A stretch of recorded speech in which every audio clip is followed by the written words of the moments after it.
No. Yeah.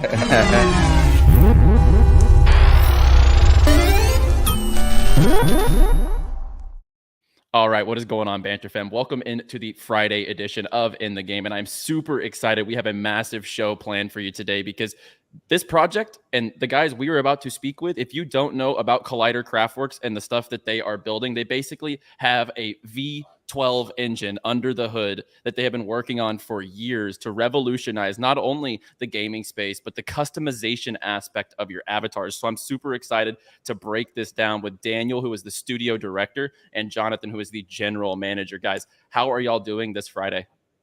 Very good. Awesome. Really just happy to be here, man. And yeah, thanks for having us on. Yeah, Thank you, Johnny. We Of feel course. privileged. An honor. I know An honor to be we've here. been in contact for a little bit, and I know y'all have been head to the ground, just absolutely building this thing out. And in my opinion, that's the most bullish thing possible because y'all aren't outwardly speaking that this is going to be the best project ever. You aren't building all this false hype. Y'all are actually just focused on delivering, and the hype is coming through naturally. So y'all are doing a fantastic job of building out this project. And for anyone who doesn't know what Collider Craftworks is or the ecosystem and the tech that you guys are building, if y'all want to give kind of a quick rundown of what is exactly Collider Craftworks for those who might be new to the project. Yeah, I can cover the project and you can Go ahead, cover the man. community stuff. So yeah, we're a team of artists that started working around like 5 years ago. We were just five friends in a co-work with a vision and the dream of becoming one of the best teams in the world around character art, right, for games. And at that time, it seemed a little ridiculous because none of us had really built a team before. And the gaming space is extremely competitive, and there's teams that have been around for several decades. So fast forward 5 years, now we're a team of almost 100 people. I would say we're probably one of the most competitive teams in the space. We've worked on games like Injustice, Mortal Kombat, making a majority of the characters there. Where you're talking about hundreds and hundreds of characters, thousands of pieces of gear. A more recent game we worked on, we had the privilege of working on Gotham Knights. We have a great relationship with Warner Brothers and NetherRealms as long-term partners. And so about 2 years ago, we noticed that the technology was right, the time was right to start building a powerful tool that would allow us to make thousands of characters in a limited amount of time. We believe that the gaming space would need a powerful kind of a super tool to populate worlds. Like imagine populating GTA in just a couple of months with a small team instead of versus 5 years with millions of dollars and hundreds of artists, right? We believed small teams are going to be kind of the future of gaming, kind of like what you see what happened with PUBG or something like that. So we set out to build this tool 2 years ago, and here we are. Instead of making a tool for business, studios, we realized with everything happening in the NFT space, we realized we could go straight to consumer, direct to market, and it would be funner because we would get to build our own universe, our own characters. And so instead of going the route of B2B, business to business, we went straight to consumer, and the reaction we got immediately was just way more than what we'd expected. And so yeah, here we are, a team of one of the largest teams in the world, with engineers, game developers, and a huge team of artists. And we're ready to deploy all these years of experience onto the public and basically take advantage of this kind of redefinition of ownership and digital goods. And we just think we're in an amazing spot right now, to help brands, IPs, musical artists, athletes enter the amazing world of Web3 at a low friction, and then give access to their communities, give their communities access to digital goods that they can own right on chain. So we believe we're going to be at the forefront of the future of consumer behavior, the future of gaming, the future of digital ownership of digital goods. And so yeah, that's just a little bit of intro of us and what we do. And Yeah.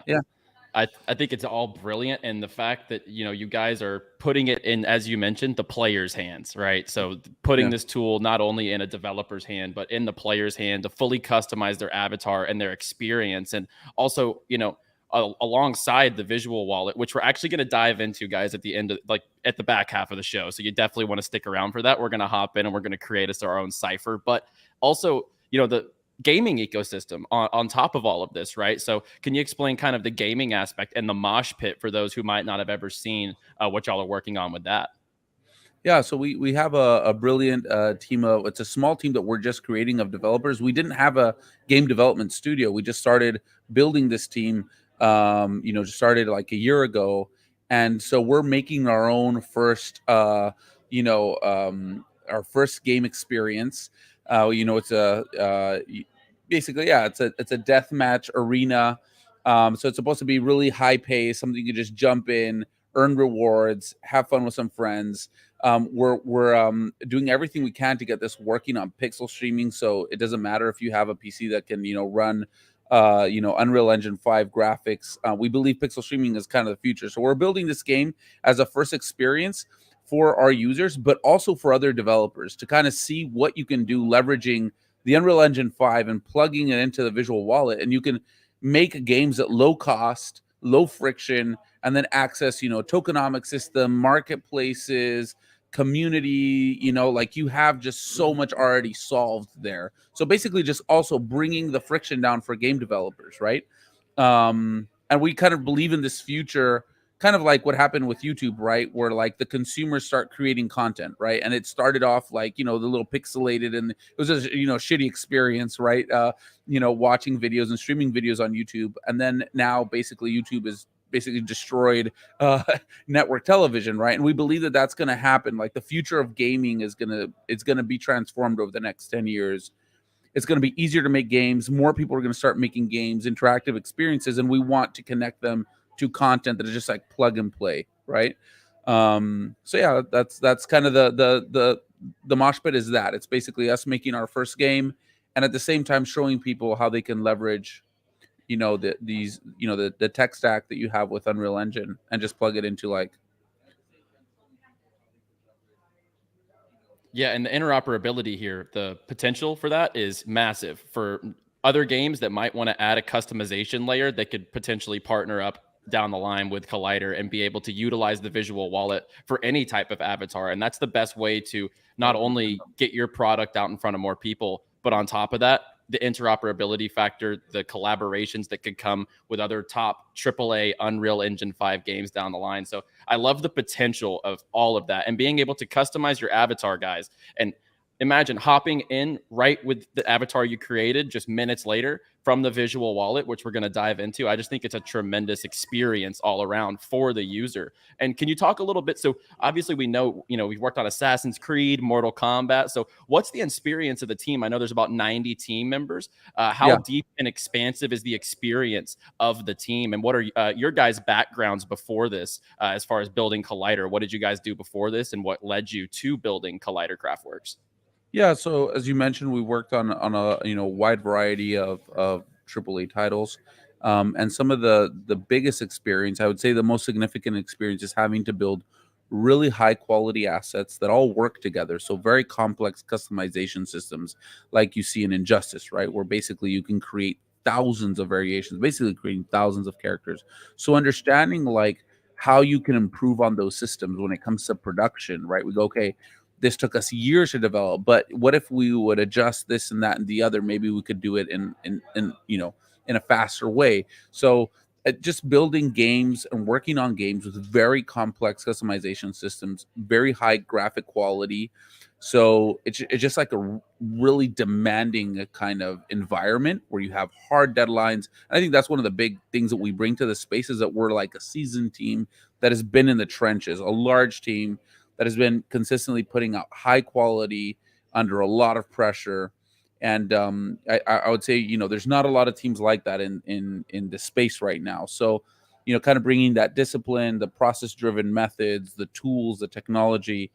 So yeah, I would say that's our experience, like working on games that are very demanding graphically and very demanding in volume. And having those things are not an easy mix, right? You have teams that can make really high quality content, but they're normally small kind of boutique houses. And then you have the much larger team with thousands of artists, maybe in India or China, and a lot of the East Asia, but then the quality might not be there, right? Right. So I think No, that that's makes kind of sense. our expertise, is quality at volume, and then the process, the tools, and the technology, so you can do all this stuff at scale and at a reasonable cost. And you can see the quality in every single piece that you guys post up on the Twitter, and every single bit of work inside of the visual wallet. You can definitely see that you guys prioritize and push quality. And then I want to talk about the community, because y'all's community is super strong, super tight knit. And obviously, with what you're building, they're not only attached to the project, but they're attached to the people. And I'm a big proponent of, when you're looking at a project, don't bet on promises, bet on the people building it, and everything with the experience to the way that you guys are building the community. Can you talk a little about how the community has gotten to this point? And, like I said, it's a tremendous loyalty and support from the community. So how important has that been? And obviously putting the power to the players with the visual wallet, etc. It's clear that you guys are prioritizing community. Yeah, 100%. That's actually something that was new for us in this space. It was actually pretty challenging. Like, we had never had an experience with organizing or managing a Discord with thousands of users. And it was actually fun because we opened it a little bit before the end of last year. I think the 23rd of December was our kickoff date. And then within a week, we had over 10,000 people in our Discord. We had to close it because we're like, damn, this is huge. This is a lot. So basically, the philosophy we went out to work with was the same one that we set out to build our team with, right? Which is always search for building structures that could create an environment for people to be understood, for people to feel cared for people to have a quality experience, which is basically what we've done here. We've tried to do for our people at the studio, right? So we've been lucky enough to actually have bumped in and been able to work with a strong team of hosts, of moderators, of advisors who have helped us to put together the experience we've had for our community. And then something that I think has also helped us a lot has been the fact that we've treated this space the same way we treat our business, which is all of our team is doxed. Everyone knows who we are, what we've done. You have our LinkedIn's, our art stations on our website. So basically everyone knows that there's a strong team and there's real people behind everything we're doing. And building off of that premise, I think, is basically putting confidence forward. Like, so basically we're saying, this is who we are and this is our track record and what we're doing. And then being very clear in regards to the direction, the vision we have. And I think that's helped to build this community that we now enjoy, and we feel, even though it's not a large community, it's very tightly knit, and there's a lot of people that we personally know. We've gotten to know them over time, and we feel like we're aligned. It's people who understand where we're going, understand the vision, and want to get behind it. So yeah, I love it. And I'm looking at some of these key points here on the Medium article, and profitable service business with no debt. And I can tell you, most of these Web3 projects, let alone games, cannot say that, right? So, Right. Shipping 6 AAA games, proven track record of 30% growth year over year. You're also looking at, obviously the value prop that you guys are bringing to the table. Where did I just see? Right here, where hero characters for next gen games can take an average of 2 to 3 months in production. The market value of these characters round between $30,000 and $80,000. And, this is the work of the quality that you guys are putting into it. And what's the, obviously I know the art's taken a long time to curate. Can we, how long has the visual wallet been in production? Because I think that's key for people to know. And then how long has this art, this so detailed Unreal 5 level art, been in the works as well? So we started on the visual wallet 2 years ago. Of course, you go ramping up, right? You don't have a massive team. Like anything we do, we start off slowly. We kind of go investigating. So we started off actually just with like a little camera somebody brought from their home and a pair of sneakers. I think you'll see them there. There's some Vans. That was like literally the first shoot. We just started taking photos and trying to scan it. And that's how it started 2 years ago. And since then, we've been adding a bigger team of developers. First we had Gaston, then we had Ivan and Fritz, and it started kind of growing. And so on the development side, the majority of the work got done in around like a year or something, and then we've been tweaking and improving it. But like the bulk of the work got done in around a year. And then as far as like the content you're seeing here has been in production for like 2 years. There's a lot of content that we made that you're not seeing here. So we kind of sit on probably the largest library of digital assets for characters in the world right now. We've shown this to some of the biggest studios in the world, from VFX to gaming studios, and they couldn't believe. They're like, what if you why are you guys doing this? Like, they're like, you literally started just creating content for the last 2 years and you put your own money into this huge investment. Like, they couldn't believe it. And when we just show them, so we have a ton of content that we aren't using in this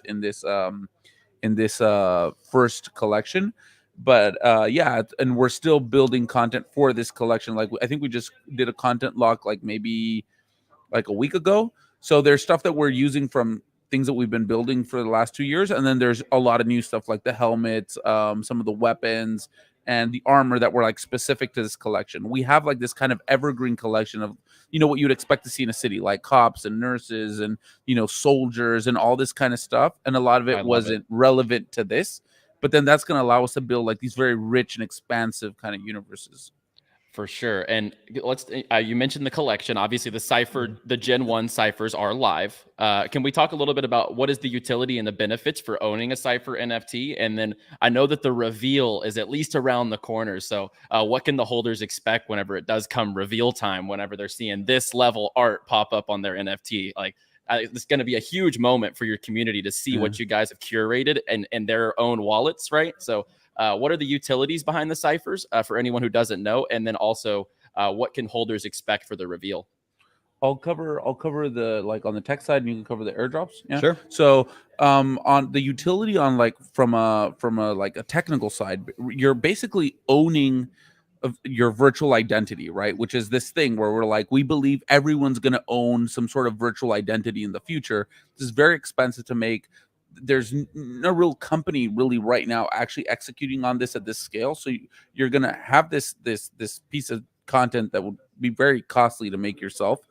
It's rigged. So basically it's got all the animation system that you would use in Unreal Engine. So you can basically bring it into the Unreal Engine. So you're going to own your fully rigged and skinned asset that any game developer can put into a game. And you're going to have that. It's going to be decentralized. It's on the cloud. It's on chain.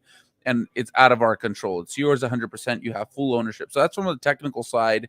You have this 3D asset that, you know, can be your virtual representation, and that can, it's a plug and play into the Unreal Engine. And then we have, you know, with that, you're going to be able to access the visual wallet. You're going to be able to access games that we make and third parties make. And then there's also a whole nother series of airdrops. Sure. Yeah, that's more like then for holders, we have this this basically a cipher path for benefits for holders. And the way we've structured it is that basically every month for people who are holding, there's different airdrops. So for example, for month 1, and we structured it in a similar way to our rarity structure. I think so if you scroll down, there's some of that in the oh yeah, where you are now article. Yeah, if you scroll down, I think it's down. We get into the drop info. No, further down. Almost there. Yeah, there we go. So we have milestones Q3 on mint day. Here we go. Is this what you're looking for? No. A little bit. Keep lower. going down. Yeah, almost there. Yeah, more. But anyways, you can keep on going, Donnie. And there you go. There you go. This good-looking chap will show us. So there you go. You're gonna get on the first drop. We'll go ahead. Yeah. So basically, you see this is our rarity structure. You've got Pioneer, Hero, Icon, and Legendary. So the first tier is Pioneers, right? So there's basically 2 ways of accessing this holder benefits path. And the first one is holding a cipher or holding, or you've basically got quantity or time, right? So for all those who are holding for a month or have at least 1 cipher, the first airdrop will be helmets, headwear, which will be a mix of hats, helmets, and glasses. And they'll also be structured within the rarity structure. You'll have rares, ultra rares, and super rares and ultra rares. And then for the second month, we've also got another airdrop, which is, you can scroll down a bit now. Yeah. Faction weapons. These look sick. Faction weapons. Yeah, exactly. So as you can see, every month we'll be having a special airdrop. Now we're building it up. We have it all clearly defined till month 6. And after that, for the levels Icon and Legendary, we have 2 tiers of benefits, which we haven't unlocked yet. But for the first 6 months, we've got airdrops basically every month. and you've got things that you'll be able to see on the visual wallet. You'll be able to sport on the Moshpit once it's available, and other even physicals, collectible items that will also be sending all of our holders. Which, for instance, that box you just passed by, which is called which is called, Daniel. Remember the name of that box? It's the diamond-handed hero box. Yeah, the diamond-handed hero box. There it is. Yeah, so that box is a box full. It's got a lot of goodies. You've got physical items, you've got merch. There's also a whitelist giveaway as well. So yeah, basically every month comes with a surprise for our holders, and yeah, there's a lot happening there. That is, like, once again, we talked about community, and with all these airdrops, I mean, this is an insane, like, the thought out process for all of this, and dropping weapons, helmets, all these physical items, as you mentioned, future whitelist opportunities. I see the horror collection, which I can only imagine the level of detail that's going to go into that. I mean, it's all fantastic. And like, I opened this and I did like this.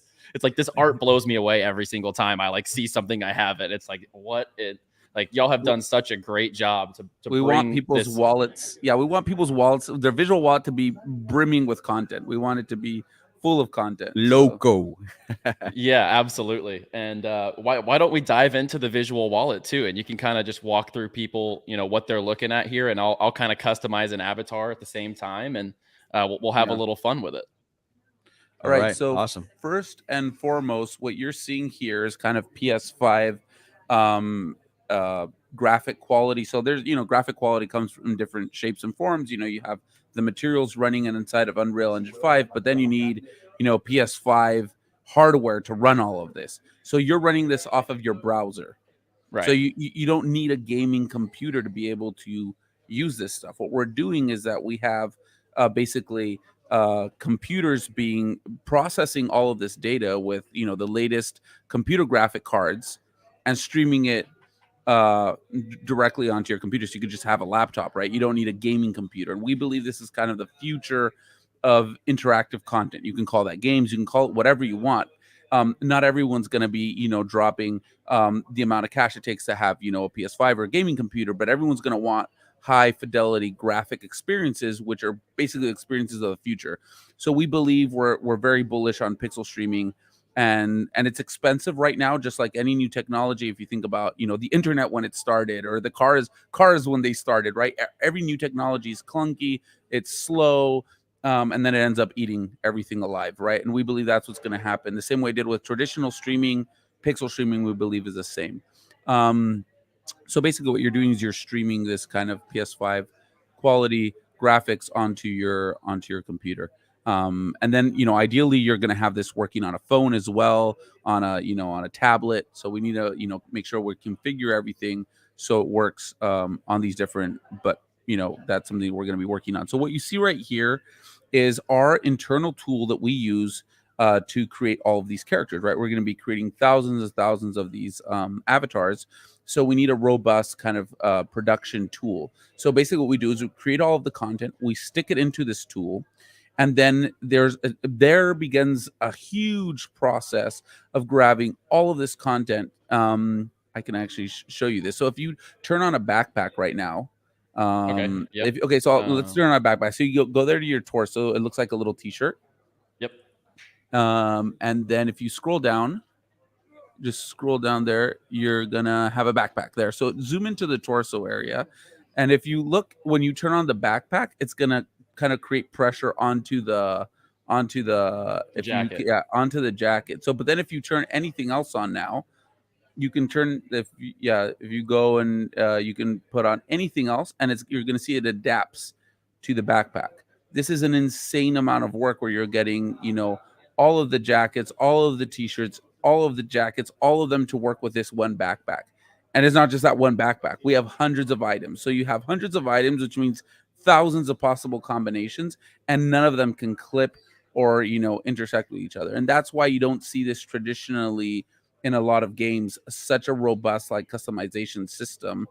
I'll actually show you something pretty fun. Look, if you turn on the PJs, the Dino PJs, they're right down here. Yeah. So if you turn that on, and then turn off the backpack. Look, turn off the backpack. So scroll down. And So you can turn off the backpack and turn off turn that one off. Yeah, and then the strap as well. And now turn the dude around. It's what is it? Right mouse that you can to turn. Yeah, right click. Yeah, right and click. turn. Right click. Yeah, Yeah. right click.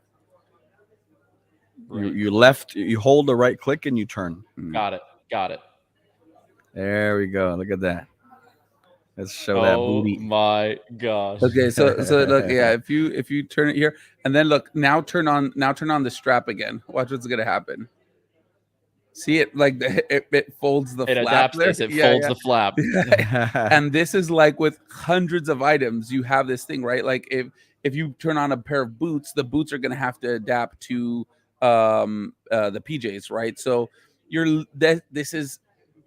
I can't possibly like put into words the amount of work that this is, where you get hundreds of items and they all have to work together, and they can't intersect. So this is where it's a ton of work.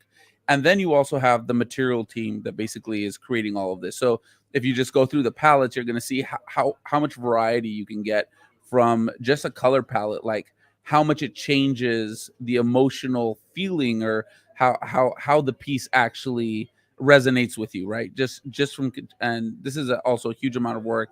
So we have different palettes. Right now you're just looking at one material set, but we have material sets for each one of these. Well, like 5 or 6 different material sets for each one of these. So you'll have like whatever, animal print, or you'll have things that look more military or tactical, and things that are more punk or whatever, right? So all of this creates a ton of variety, and you can tell like from the bodies too, right? So if you just look at your avatar itself, like if you turn off the thing, real quick. If you want, I'll take you to the very beginning. So the way you start this off, before you even go in, you start there with the body, and you can select what faction you want. So first we have 5 different factions. So like if you look at, you'll see the prototypes are like a military kind of tactical. Then these guys are the outlaws, and they're kind of an inspiration, kind of a bandit culture, kind of Ronin. These guys, the rad kids, are all like motorsports. So you're going to have different rarities in each one of these body types, right? So as you can tell there, the level of detail here. Yeah, the level of detail here too. And I can see the chat. The chat is loving it too. Like this is something Chat's that blowing like, up. just well, If it's you just like press one, with great feedback. Yeah, if you press one, if you press 1, it will zoom into if you just press like number 1, it'll take you there, and you can really get into the that is so sick. Just like the Then, detail. and if you go, like for example, if you go to the headgear now, so yeah, the the asthma, that was funny. We throw in a lot of silly things. So that's from it, where the guy's like, oh, it's a gazebo. So those files of that pouch, I don't know if you remember that part where the girl's like, oh, it's a placebo effect, and so that actual file is called gazebo. But anyway, Okay, silly things like got that. it. But Oh my so goodness, you're gonna see all the upper parts of the helmets will work with all of the masks, right? So you haven't switched the mask, but look how different it looks every time. Yeah, 100%. You change, so you can change that one, and you're just wearing the same mask. But now, if you want, go that, and now change the masks. So you're using the same helmet, but if you go down and change the mask, you're gonna see how different all of a sudden the helmet feels, right?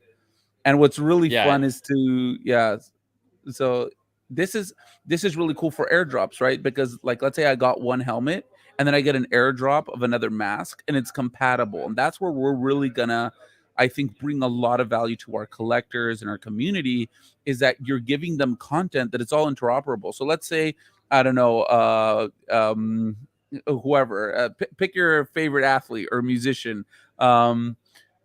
They're like, hey, let's just say LeBron James. Let's just say LeBron James is like, hey, I want to do a collab. I want to do like some cool jackets, some cool sneakers for my, for my fans.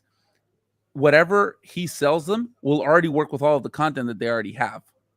So you're just stacking like value on value for them. And then LeBron also knows that that anybody that are buying his stuff will be able to use it with other things, right? So it's just like, and you're already giving him access to a huge community. He doesn't need one, right? But let's say, even artists that might not be as well known or whatever, or even as a consumer, I'm buying something that I know that I can use and build games. And I know that there's 20 developers next year that might come out with a game that nobody's thinking about right now. The same way it happens in, user generated content, right? Like, who knows the games I'm going to be able to use this in?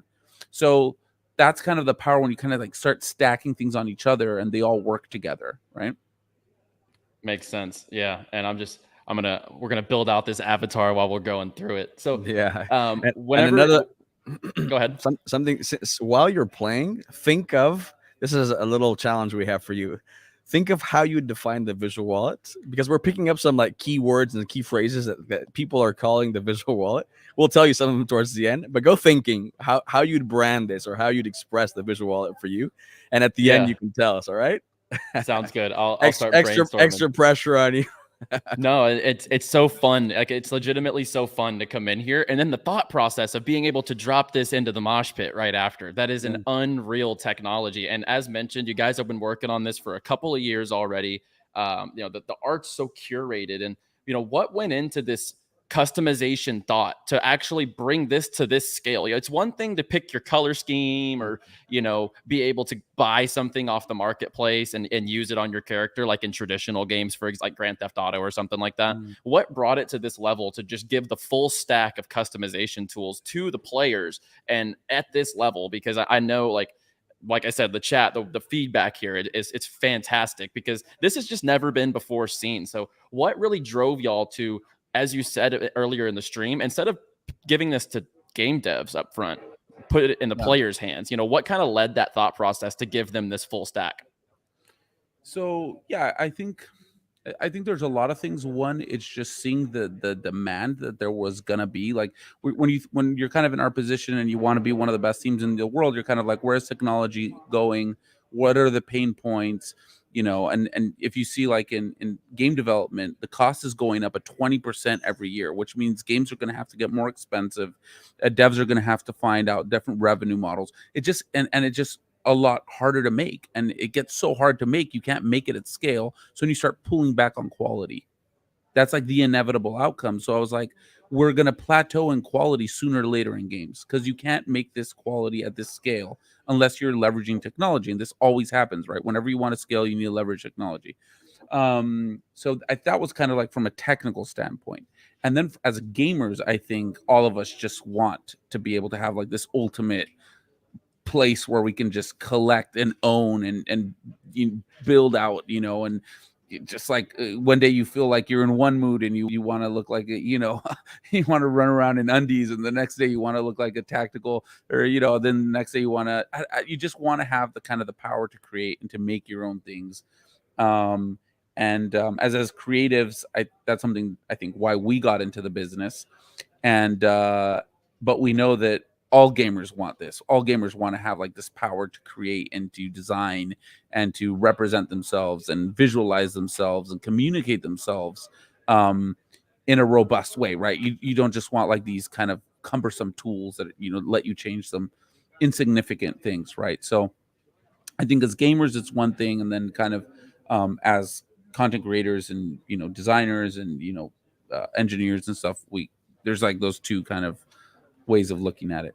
And you guys weren't lying too. The color palettes, it literally changes the entire feel of it's the same design, obviously, but these color palettes literally change the tone or the feel or the way that it's outwardly projected. Like, every single one just brings a different vibe. Like, when you go down here to these, they're so freaking clean, but then you can go get a completely different vibe from here.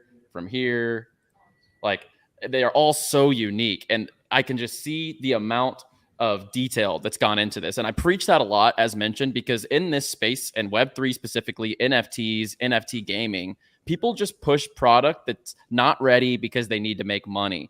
And that was another reason why I highlighted earlier that you guys are a profitable business. So that's very important to highlight. And a lot of these companies, as I mentioned, in Web3 gaming can't say the same thing at this time. And bringing this level of tools to your community is absolutely next level. So just off of the basis, don't know exact dates or anything, when can the community expect to get their hands on the visual wallet?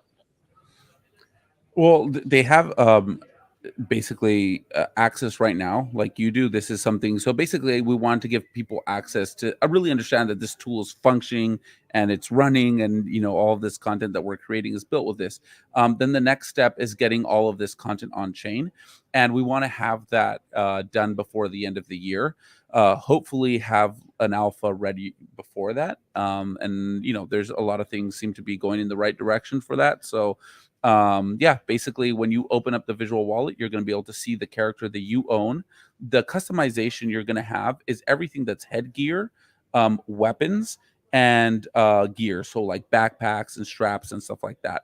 But then you're also going to be able to purchase other things on the store, which means you're going to be able to buy more avatars, more content, and you're going to be able to have more customization. So we're basically going to go opening the door slowly to more and more and more customization. What we do want to make sure is that this first collection is like this Genesis collection, if you want to call it that, is like, I know that this is the exact piece that you purchased, from the first collection. So if we let you customize and change everything, nobody's ever going to know kind of like the provenance or, the exact content that was on there. So that's kind of the balance we're finding between a collector's item and customization.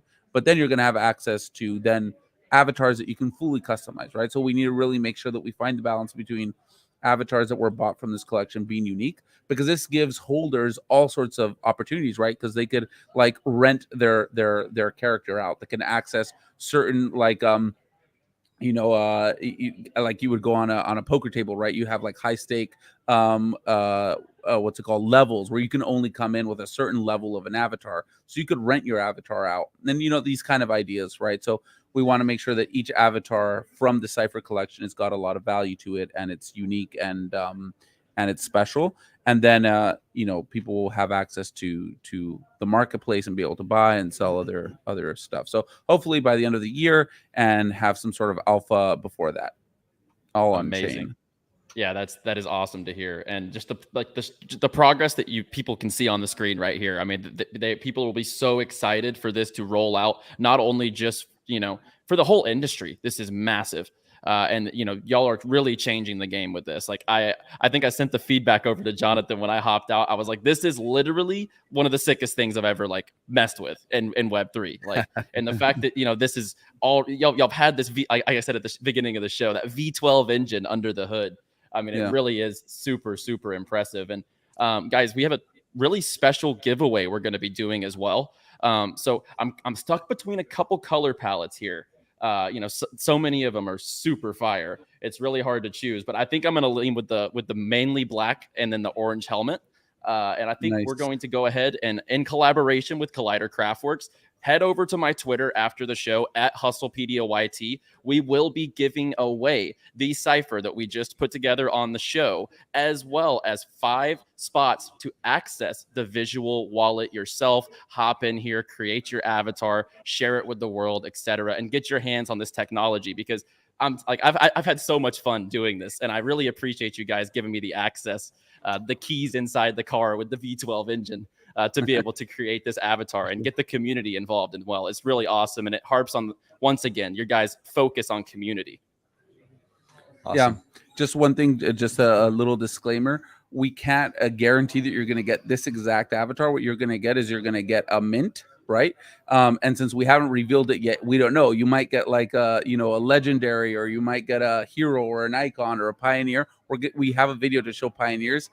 You can already see just the pioneers themselves, which are the least rare of the whole. You're going to see that they're already pretty cool. But since we haven't revealed yet, nobody knows what you're going to get yet. But you're going to get one of these ciphers. Definitely getting a Cypher avatar airdrop to you. That is special. And the fact that it's pre-reveal, that's really cool. It's not coming from like the commons of the collection. Just you don't know. They can't. You never know. That is amazing, guys, really. And like I said, thank you so much for giving me the access and taking the time today to come onto the show and chop it all up, and let us dig into it on the show and get your guys' insights. And so sharp, everything you guys are doing. I mean, like I'm really blown away, and I'm super excited for everything you guys are building to push forward and launch, and really flip the space on its head as far as a customization and personalization level. And on an Unreal 5 level too. I mean, y'all are really pushing the boundaries here. Yeah, and I'll leave you with one last thought. Imagine when people will be able to connect their NFTs onto this and be able to place an NFT onto a hoodie or a pair of sneakers or or onto their assault rifle. You know what you're gonna. There's an amazing opportunity here to give a whole new layer of utility to the NFTs you already own. Yeah, And then I amazing. think we wanted to play this little video Yeah. at the end, didn't we? Yep. Yeah, We'll go ahead, and and if y'all want to talk us through this. So this, what you're seeing right here, is the one of the first test renders that we've done. So this is not a final render. This is our first test to go, can we spit out, hundreds and hundreds of variations of one of the factions. So this is the hyper faction, and this is using the tool that you were just using. Obviously, there's a lot more content in it. And you can see here where we the power of having a tool that where everything works together, and you have all the color palettes, all the material sets, and you can just see this thing. I don't know if you can hear the audio on it, but it gets a little crazy there. But you can just see like hundreds and hundreds of variations, and this is the most common of the rarities. So as you can That's see, they're crazy. already looking very cool. And then from there, these are the pioneers. And then from the pioneers, you're going to get heroes, icons, and then you get the legends, which is a 1 of 1 for each faction. That is absolutely amazing, and these are incredible renderings and art. I'm over here like I'm about to ape into more. Yeah. Well, the thing what's really cool is that this is not just a render. You're going to get the actual 3D asset and you're going to own it. This is going to be your avatar, and you can start making games. Like, I would inspire people to look like people on our server learn how to start making their own games with these avatars, and it just, the world of possibilities of creating content with this stuff is just, it's huge. So I agree. it just keeps on going. It doesn't stop. But this is the power of a tool like this, right? Yeah. Where It's phenomenal. I'm truly blown away. I know everyone in the audience is today, and I can see that the Collider community also showed up to the chat box. So, guys, nice. once again, I really, really appreciate your time. I know y'all are super busy building out this thing. So, Daniel, Jonathan, thank you so much for your time today. Guys, if you enjoyed the show, if you are bullish on Collider Craftworks, definitely be sure to like the video, show it some love so we can get that love in the YouTube algorithm, and follow these guys as well on Twitter at Collider Craft. They post a lot of alpha, a lot of teasers, and all the art teasers as well. They do faction guesses where you're guessing the rarity of different artwork. It's really fun and interactive, and it harps on their community emphasis. So once again, guys, thank you so much for joining. Like the video, subscribe to the channel. We'll be back on Monday. Play well, my friends. Thank you, John.